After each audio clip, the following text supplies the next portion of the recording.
What's the worst nightmare for an aspiring Prime Minister? Perhaps it's getting caught on camera struggling to eat a bacon sandwich that's caused some damage in the past. Or is it disparaging a member of the public on a hot mic, which is said to have cost Gordon Brown an election in 2010? Or perhaps it's getting called out live on air by Britain's most trusted financial guru on daytime TV. That could be up there. And it was a fate that befell Kemi Badenoch this morning. She was explaining why the Tories were announcing plans to cap the interest rate paid on Plan 2 student loans when Martin Lewis, in very dramatic fashion, came in from off-screen to stick his oar in. The cut in the interest rate, which you're proposing, will only benefit the richest students, won't it? I don't think that's right. I think that we need to look at fairness. Correct. Well, I think it's just right. The fact is, it's definitely right. The vast majority of students will not repay their debt, and therefore the cut in interest rates will make no difference. The only people who will benefit, according to Martin Lewis, are the people who pay off their whole debt, which is the richest 20-25% of students. Why would your priority be only the richest students? The richest students pay off all their debt. The ones who earn minimum wage never pay it. But it's the ones in the middle that we're trying to help. But they won't benefit from the interest rate cut. They are not paying off this debt. They are carrying a debt for so many years. How would they benefit from the cut in the interest rate? This is about fairness. How would they benefit from the cut in the interest rate? The lowest earning students, I think, are a separate problem because they've paid all this money for university. The middle students. Sorry, Ed, let me finish. The medians. No, I'm going to ask you a question. But I have to finish the answer to the last question. I think it's important you answer the question. I finished the answer to the last question. Would the middle student benefit from the cut in the interest rate? Yes or no? The median earning students are the ones that we are trying to help. Would they benefit from the cut in the interest rate? Everybody will benefit. No, they won't. Yes, they will. They won't. I'm sorry. Okay, noise is off. Martin Lewis has come into the studio. Here we go. The middle-earning students. If you want to help the middle-earning students, the most important thing is the repayment threshold should have been increased. When the Tories brought this in, it was a graduate contribution system. It's great television. You've got kind of dry topic. Obviously, it's a topic we care a lot about, but a kind of dry topic, talking about interest rates on student loans. And then you got, it's Martin Lewis coming with the chair. It's like WWE wrestling. He's coming up, he's standing there, he's intervening. Kemi Badenoch terrified. What's going on? To be fair, actually, she dealt with it reasonably. We'll go back to it in a moment. First of all, fill you in. Let's fill you in on some of the context. As we discussed before, there is currently a controversy about Plan 2 student loans, which you may have if you went to university between 2012 and 2023. These loans have an interest rate which starts at RPI inflation, which is already the higher measure of inflation, and then increases for people on higher income. So if you earn over a certain threshold, it goes up to, RPI plus 2 or 3, I think up to 3. The Tories, in response to all the anger about this, have pledged to just charge everyone the RPI rate of inflation, regardless of their income. Now, this, has been welcomed by many because it sort of relieves some of the perceived unfairness of the loan. If you've got an interest rate that changes, that's going to be fairly annoying. It will, though, obviously only help those graduates who are on higher incomes, right? Because the lower income graduates are already only paying RPI, and also they're unlikely to pay off their full loans anyway. So that's the context.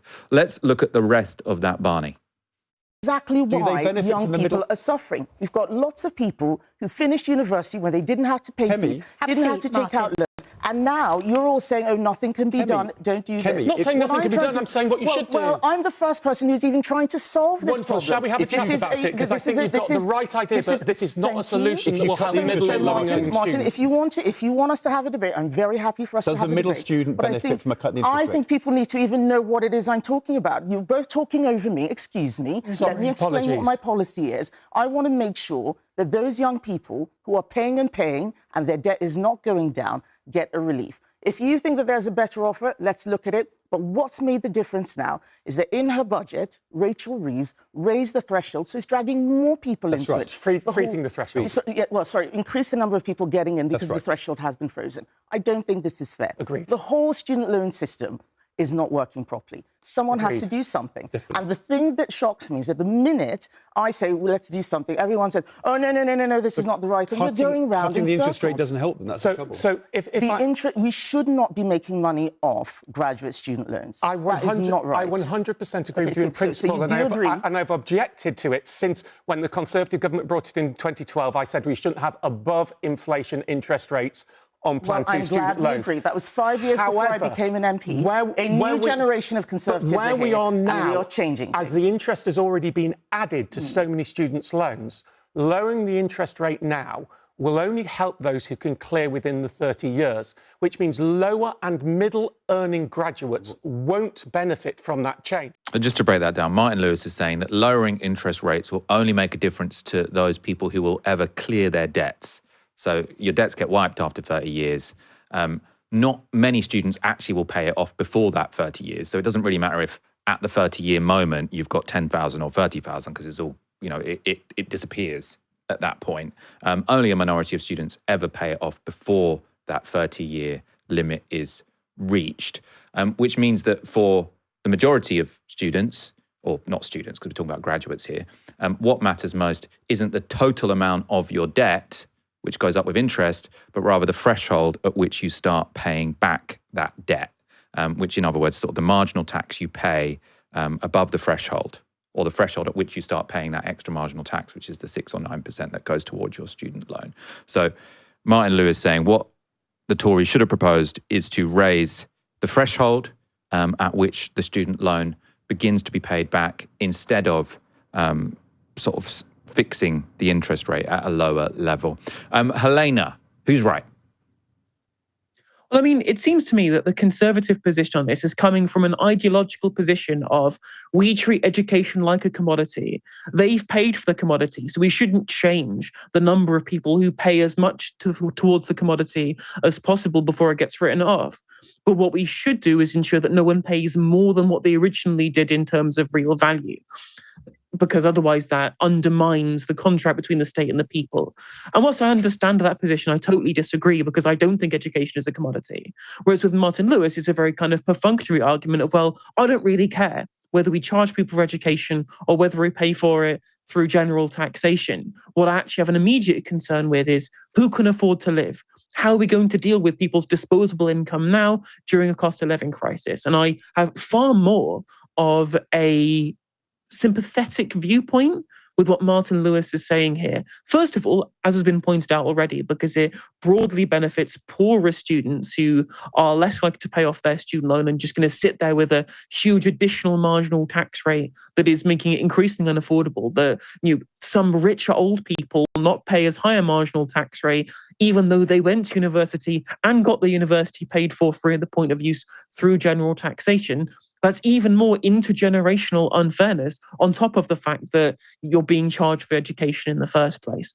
Now, there are lots of different arguments in terms of why I think education should be a public good and why claims such as, well, we can't just give people degrees free at the point of use paid for by taxation because they might get Mickey Mouse quote unquote degrees, when no one really knows what the future economy is going to look like or which skills are going to be in demand.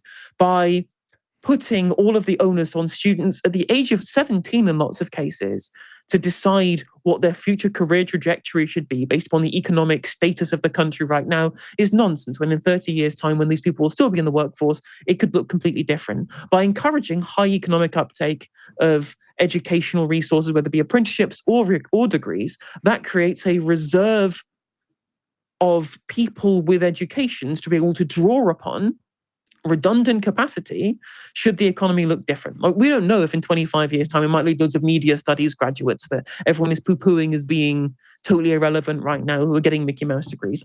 They may not be likely, but it certainly could possibly be the case, which is why I think education broadly is a public good. And it's because of that belief, I think that neither of these people are correct. I think that the reality here is that if we really wanted actual justice for students, both in terms of the rich versus poor students versus the ones who've managed to get the good degrees or the ones who've managed to get degrees which aren't as relevant, for example, or indeed the intergenerational unfairness of young people and younger people having been charged for an education that their parents' generation got free at the point of use, is to increase taxes on the wealthiest, the multimillionaires and the billionaires, to increase capital gains tax, and to engage in taxes on mega corporations, for example, to not only fund education again free at the points of use, but to cancel student debt. Now, Pippa Crerar on Peston the other week, when this topic of discussion came up, pointed to the idea that there was hundreds of billions of pounds worth of outstanding student loan debt. But I'm like, most people won't pay that off. And when it gets paid off, it'll get paid off over the course of 40 years. And when you look at it on a yearly increase in taxation, it really isn't that much. And when you think of this instead of the cost of the commodity of a degree and treat them like public utilities rather than as individual commodities, and you think of the holistic value of an educated population, in my mind, the extra 7, 8, 9 billion per year that it would cost, or 10 billion, something like that, that's absolutely a price worth paying. The argument I keep seeing on like Twitter from centrists and people on the right is to say, look, it's fair enough to have this conversation, but there's two options. Either we can go back to having way fewer people going to university and make it free or super cheap and basically have the state pay for it, or we can have half the population going to university and the students will have to pay for it because there's no way a government can afford for that many people to go to university, which on the face of it, I've said this before on the show, it doesn't sound crazy, but there is an example of a very similar country to our own where a similar number of people go to university and it costs only 170 euros a year to go to university, which is France. So here it costs 9 grand, there it costs 170 euros. Right, so the argument that you have to choose one or the other, the Tories, by the way, they're saying they'll cap this interest rate by sending less people to university. It doesn't seem to me that that is a choice we necessarily have to make. Of course, France has much higher taxes. Me and Helena both agree taxes should really be higher in this country.